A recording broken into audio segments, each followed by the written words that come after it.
Hi, my name is Ghoulie, and I'm here to talk to you about On Your Tail. Originally released on December 16th, 2024, and developed by Memorable Games, On Your Tail is a cute, furry detective game available on PC. You play as Diana Caproni, a college student who is struggling to find her writer's voice. After a frustrating call with her professor, she decides to take a day trip to a town her grandmother always talked about, Borgia Marina. But there is more to this town than meets the eye, and Diana must solve a series of strange thefts and find out who this masked person is and what they're after. Solve the mysteries, get to know the townspeople, and find out what everyone's been hiding. If this is the first review of mine you are watching, know my reviews tend to be more positive, as I review only games I've enjoyed regardless of any criticism I do have. I also try to be as spoiler-free as possible, and unless it's a farming sim, I have played the game to its completion. If you ever want to see me play games in real time, I stream over on Twitch Monday, Tuesday, Wednesday, Friday, Saturday at 9 AM Mountain Time. Before we jump in, I want to quickly add that while I do have critiques for On Your Tail, the dev team has been frequently updating the game, including bug fixes and quality of life features. Some complaints I have may be fixed in the near future, so please keep that in mind. So, let's jump in, starting off with the story. The story begins with Diana having a frustrating call with her writing professor. He basically tells her to go touch grass. So, she does. She hops onto her Vespa and drives to Borgia Marina, a seaside town her grandmother had often talked about. On her way, she meets a cute girl named Piana and helps her find her car keys. Then, as Diana rides on the abandoned railroad tracks, a storm hits, and she almost hits a masked person. She crashes and falls unconscious. She wakes up to find herself in a mansion owned by Orlando and his wife, Beatrice. Orlando had found Diana because he was chasing the masked person who had broken into Orlando's home. But weirdly enough, nothing was stolen. And that's not the only break-in that night. But Diana does figure out what was stolen from the Italian restaurant: cheap alcohol. Unbothered by it, the restaurant owner, Lucia, laughs it off. Unable to go back home, Diana finds a place to stay with the Cornelis and attempts to enjoy her vacation. But the thief isn't done thieving, and Diana finds herself in a conspiracy full of secrets, tragedy, and death. Will she be able to get down to the bottom of what the hell is going on, or will she be another casualty? The story of On Your Tail is interesting and engaging. With the stakes heightened with each mystery solved, it evolves from simple thefts to, wait, occult symbols? Some of the bigger twists are weaker than the others, like if you think about it too much, they don't hold much water. But if you turn your brain off and just enjoy the ride, you are going to have a good time. While the game has its flaws, the world and its characters are what kept me engaged. Speaking of, let's get into the characters. The characters are truly what carried the game for me, and there are a lot of them. Diana is our main character. She is a spunky would-be mystery writer who can't help but investigate the thefts. The story kicks off because her professor tells her that she needs more life experience. Her written work is very technical to such a degree he says, "If I didn't know any better, I would say is written by artificial intelligence." And life experience she sure does gain. Her personality is more on the vanilla side, not too extreme in any direction, which works for the player character. But besides her, you have 6 friend characters, 4 of whom you can romance at the end of the game. You have quirky and brash Chia, the engineer, friendly photographer Pan, adorable math nerd Piana, workaholic Adriano, and his artistic ex-fiancée Cecilia. And my favorite, gruff Lucia, who hides his trauma behind a grumpy face. Of course I smooshed this man. I liked all of the friend characters. They were all cute yet complex. Each one had their own growth moment as they came to terms with their flaws and their pasts. Their friendships with Diana were actually pretty sweet. Though I do find it strange that despite the wide range of mammals for the characters, half of the friends are cats. That's 3 out of the 4 romance options. I feel like that was a missed opportunity to include some more fun animals. Outside of the friends, there are 16 major supporting characters and 79 minor characters. Obviously, I can't go into all of them, so let me just list some of my favorites. I really love the 2 punks of Borgia Marina, Cici and Mucci. They were real punk and anti-authority, warming up to Diana midway through the game. I love their designs, especially Cici. She's so cute. Another favorite is Tanu, the police officer. He's mean, gruff, and so baby girl. And Mama Lucia, owner of the Italian restaurant, is mother. I want to eat her food so bad. Out of the more minor characters, we don't know much about them, but I do love Peppino, the paranoid fisherman who gives the aliens guy a run for his money. Although having 79 minor characters seems like a lot, the vast majority of them are not important to the story nor show up in the quests. They exist mainly to make Borgia Marina feel lived in, which is something I really appreciate. A lot of them are named after or based off the pets of the dev team, which is super cute. Overall, having so many characters, major or minor, made Borgia Marina feel alive. People have lives outside of the main story and outside of Diana. There's drama, love triangles, shenanigans, all things we only see glimpses of. I love it. Now, those are the characters. Let's check out the graphics of On Your Tail. The graphics of On Your Tail are a mixed bag. Let's start with the good. Borgia Marina is so charming, vibrant, and beautiful. From the colorful buildings, the mosaics on the floors and walls, and the seaside view, it's a place I love to visit. There are so many small details built into the world, like graffiti near the punks' hideout or the exteriors of the little shops, paintings on the walls and little knickknacks on the shelves, things that make the world feel lived in. The character designs are also pretty cute. Ranging from all ages and various mammals, the citizens of Borgia Marina are varied and no one is the same. My favorites are Chia, since she is a Finks cat and I have a hairless cat of my own, Obscurity because I love Siamese cats, and Lena, the old lady skunk. Drunk as a skunk. Get it? Get it? Now with the bad. While Borgia Marina is pretty, it's also big, like huge. And because of this, the game is full of loading scenes. They're usually pretty subtle as you walk from street to street and a little pop-up that says where you are. But I notice, especially on longer playthroughs, that Diana starts to lag in these subtle loading screens, and if I move faster than the pop-up can pop up, I can't interact with anything until I get that pop-up. This isn't anything game-breaking, but it did pull me out of the game when it happened. Like, oops, can't go through this tunnel until the street name pops up. There we go! It's definitely immersion-breaking. And also because of the size of the game, there are occasionally graphical glitches like random clippings and pop-ins. Again, nothing game-breaking, and the devs are still working on fixing these issues and had fixed some of them as I was playing through the game. I'm not sure if this is a graphical glitch or another type of error, but I did find something game-breaking. When you enter Chia's workshop, there is like a second of transition from black to the shop. I had instances where if I started to move in that transition, my game would freeze and crash. I lost quite a bit of progress the first time this happened. I got so paranoid about Chia's workshop that I saved outside of her workshop just in case. But while the game falters in the loading scenes and the random pop-ins, the game is overall gorgeous and you can tell a lot of love went into it. I still enjoyed my time playing it even with these issues. Now, let's check out the audio. The audio design for On Your Tail is fantastic. From the music to the voice acting to the ambient sounds, there are many positives here. The soundtrack is pretty solid. Lots of music to note the tone of the scene. However, you spend the majority of your time in the midst of Borgia Marina and only really get to hear the one track for its main theme.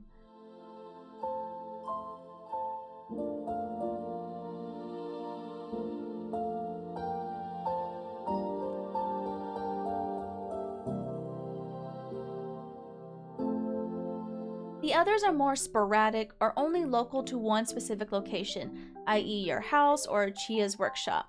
The second most listened track is the minigame music. As far as I can tell, it's only heard in 3 of the minigames, but one of those is fishing. So if you're doing a lot of fishing, you're going to hear it.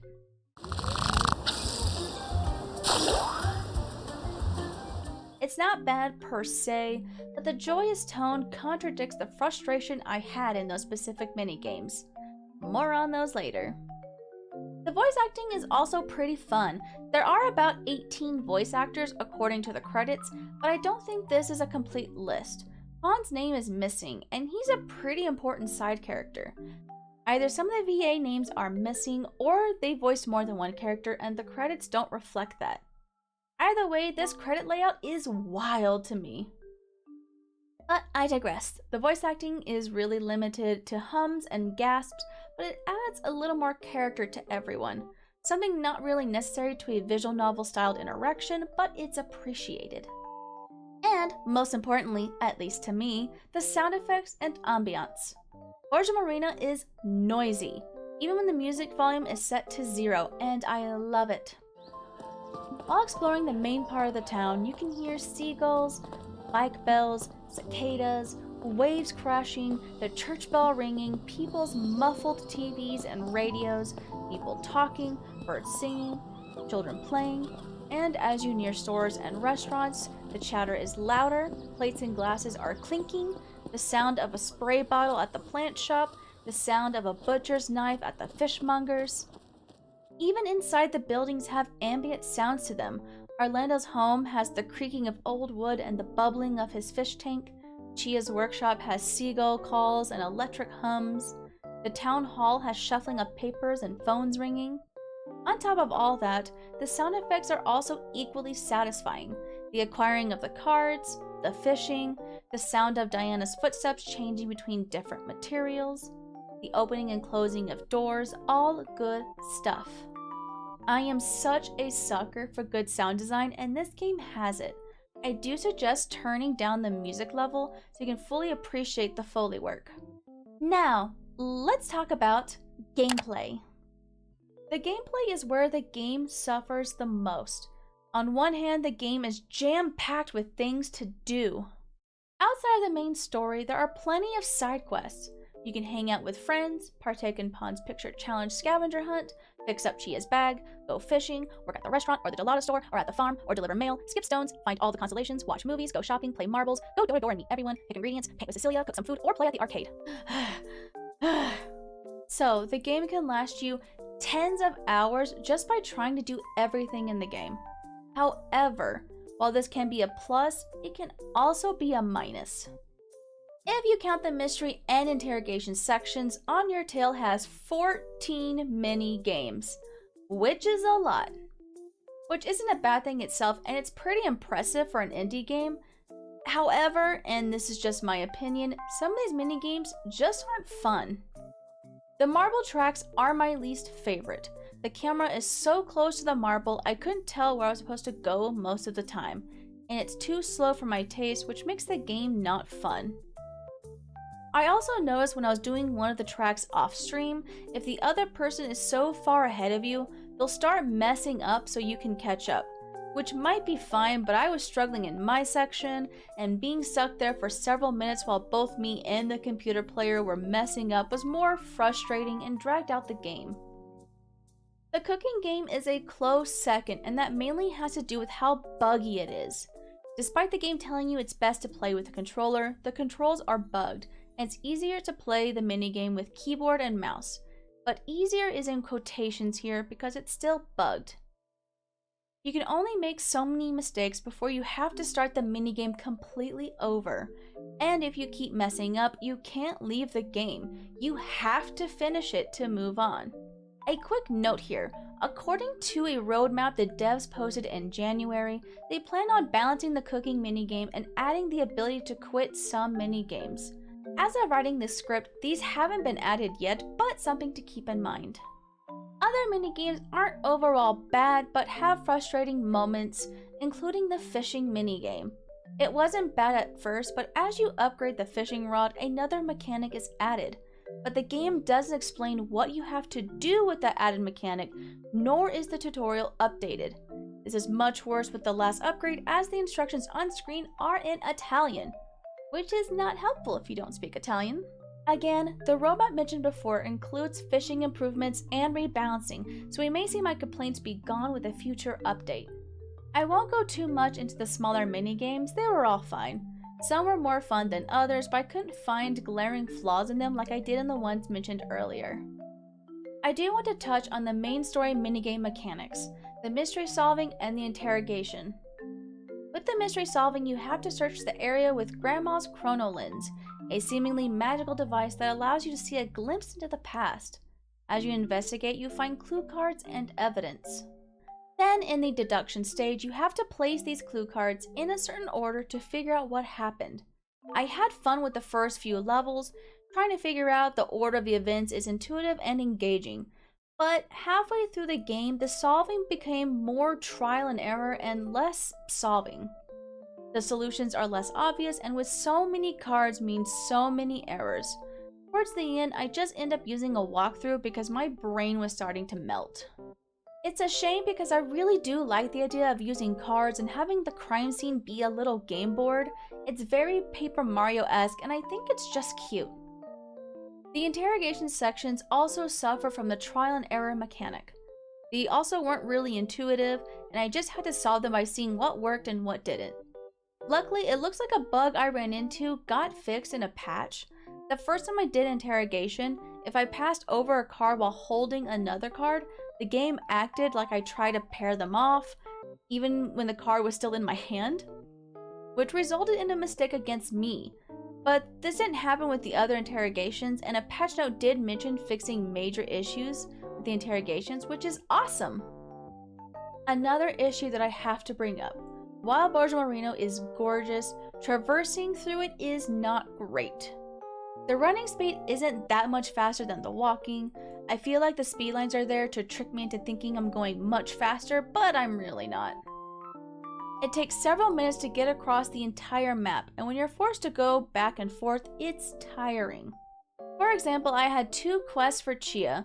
I went to her workshop to find out she's not there, but instead at the town hall. I went all the way to the town hall, went through a cutscene, then ran all the way back to her workshop to get the other quest I had for her. I think a good way to circumvent this is after fixing the Vespa, letting you use it to fast travel between major points of the town. And the boating! Please add a fast travel point to the fort or make the boat faster. It takes 2 full minutes to travel between Borgia Marina and the fort. It's not long, but it sure feels like it. And you have to make that trip multiple times. I dreaded each time I had to go back out there. So, I know I just complained a lot about the gameplay. On Your Tail is full of things to do, but a lot of those things are bugged, too difficult, or just not fun as they could be. But the devs are still working on things. I'll have a link to their 2025 roadmap below, but they do plan on fixing and improving many parts of the game. Some, if not most of my complaints will be gone once they implement these changes. They've already been improving the game since its launch, and they plan on continuing to keep working at it.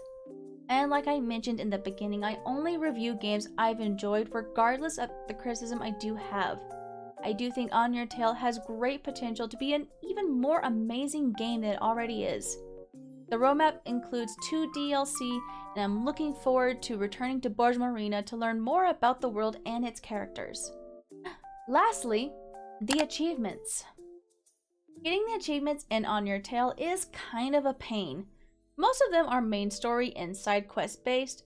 Just play the game, hang out with your friends, and these achievements will come easy. The harder ones are mini-game based. As mentioned earlier, there are a lot of mini-games, and some are definitely harder than others, and some are kind of bugged.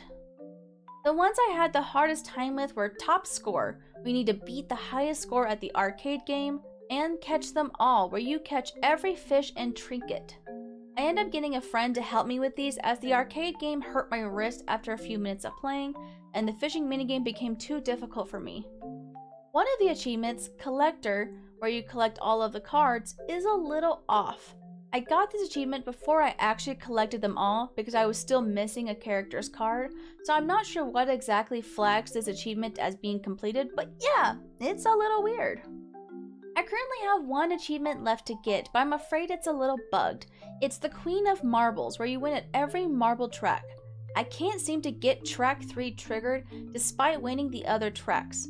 I might try to go back and win them all again and see if that raises the flag, but as I mentioned earlier, I really did not like this minigame, so I'm not looking forward to it. Now, my final thoughts. On Your Tail, while having flaws and bugs, is an overall charming game with quirky characters, an engaging story, and has a lot of love poured into it through the audio design and attention to detail.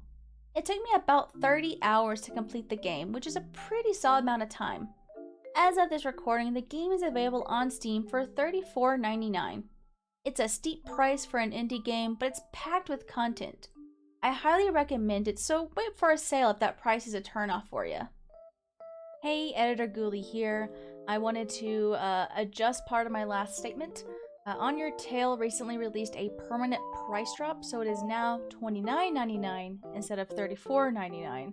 So they shaved off extra $5, as well as that they announced that the game is going to come out on the Switch on March 13th.